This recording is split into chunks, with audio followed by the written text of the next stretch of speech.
Hello दोस्तों, स्वागत है आप सभी का मेरे चैनल सच एंड सीन में। 8 मार्च 2014 की वह रात, जो पहले तो सामान्य और निर्धारित लग रही थी, विमानन इतिहास के सबसे बड़े और सबसे भयानक रहस्यों में से एक की गवाह बनी।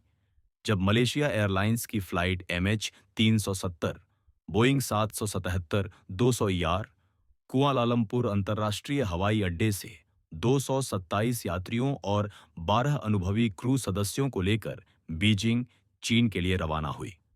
विमान में सवार लोगों में विभिन्न देशों के नागरिक थे, जिनमें चीन के सबसे ज्यादा यात्री थे। साथ ही मलेशिया, ऑस्ट्रेलिया, भारत और अन्य देशों के लोग भी शामिल थे। वे सभी अपने गंतव्यों तक पहुंचने के लिए सामान्य यात्रा की उम्मीद कर रहे थे। उड़ान भरने के लगभग 38 मिनट बाद जब विमान मलेशियाई हवाई क्षेत्र को छोड़कर वियतनाम के हवाई क्षेत्र में प्रवेश करने वाला था, तो पायलटों ने Kuala Lumpur air traffic control ATC से अंतिम संपर्क किया, ये कहकर शुभ रात्रि मलेशिया 370।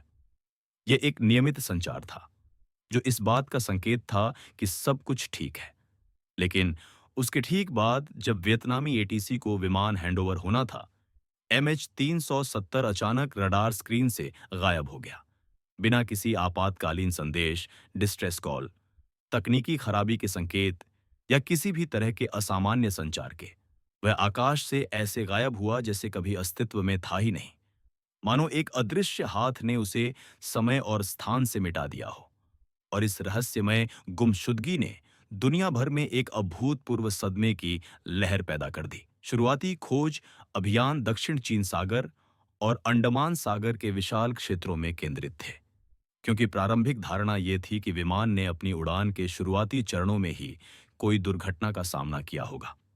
मलेशिया, वियतनाम, चीन, ऑस्ट्रेलिया और अमेरिका जैसे कई देशों ने अपने संसाधनों को एक अभूतपूर्व अंतर्राष्ट्रीय खोज प्रयास में झोंक दिया, जिसमें सैकड़ों जहाज, विमान और अत्याधुनिक पनडुब्बियां शामिल थीं, जो समुद्र की गहराइयों से लेकर हवा की ऊंचाइयों तक हर इंच की तलाशी ले रही थीं।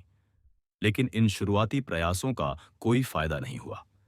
जांचकर्ताओं ने जल्द ही पाया कि विमान के गायब होने के तुरंत बाद उसके सभी संचार प्रणालियों को, जिनमें ट्रांसपॉन्डर जो विमान की पहचान और ऊंचाई बताता है, और SCRS जो ग्राउंड स्टेशन को इंजन और विमान के डेटा भेजता है, शामिल थे, मैन्युअल रूप से बंद कर दिया गया था।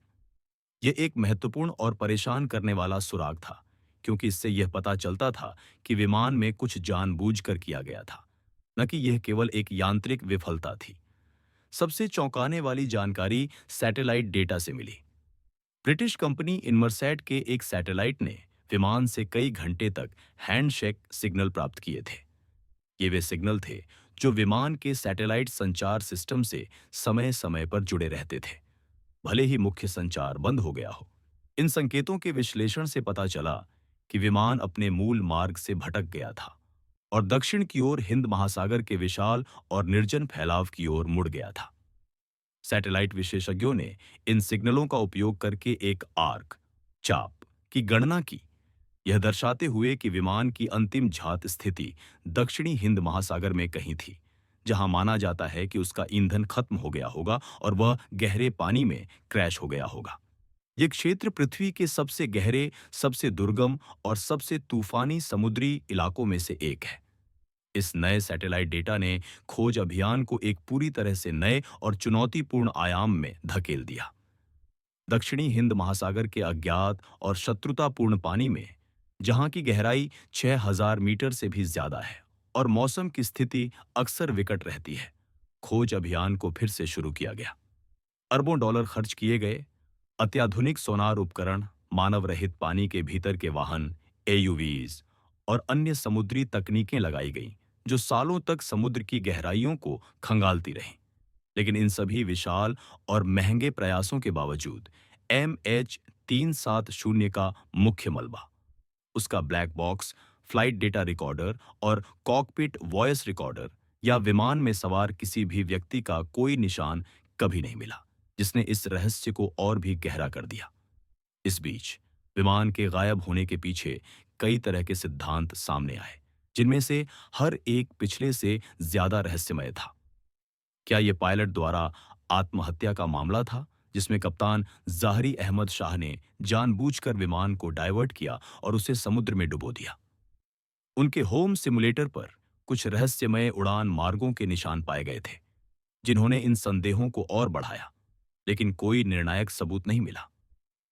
क्या यह एक यांत्रिक विफलता थी जिसने विमान को बेकाबू कर दिया था, या शायद आग लग गई थी जिसने संचार प्रणालियों को नष्ट कर दिया था? क्या यह किसी आतंकवादी समूह द्वारा हाईजैकिंग का मामला था, या विमान को जानबूझकर किसी गुप्त स्थान पर उतारा गया था? हर सिद्धांत पर गहनता से विचार किया गया, लेकिन किसी को भी ठोस रूप से साबित नहीं किया जा सका। कई वर्षों के बाद कुछ छोटे मलबे के टुकड़े, जैसे कि विमान के विंग का एक फ्लैपरॉन, हिंद महासागर के पश्चिमी तटों पर, जैसे रियूनियन द्वीप, तंजानिया और मोजाम्बिक में पाए गए। इन टुकड़ों की पुष्टि MH370 से संबंधित होने की हुई, जो इस बात का दर्दनाक सबूत थे कि विमान वास्तव में दुर्घटनाग्रस्त हो गया था। लेकिन ये छोटे टुकड़े विमान के अंतिम क्षणों, उसकी दुर्घटना की गति या उसके गायब होने के असली कारण के बारे में कोई निर्णायक जानकारी प्रदान करने में विफल रहे।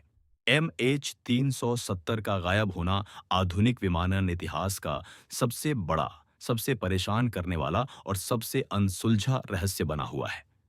इसने विमानन सुरक्षा प्रोटोकॉल, विमान ट्रैकिंग सिस्टम और आपातकालीन प्रतिक्रिया क्षमताओं पर गंभीर सवाल उठाए हैं, और दुनिया को यह सोचने पर मजबूर किया है कि इतनी उन्नत तकनीक के बावजूद भी एक विशाल विमान अचानक कैसे और क्यों गायब हो सकता है।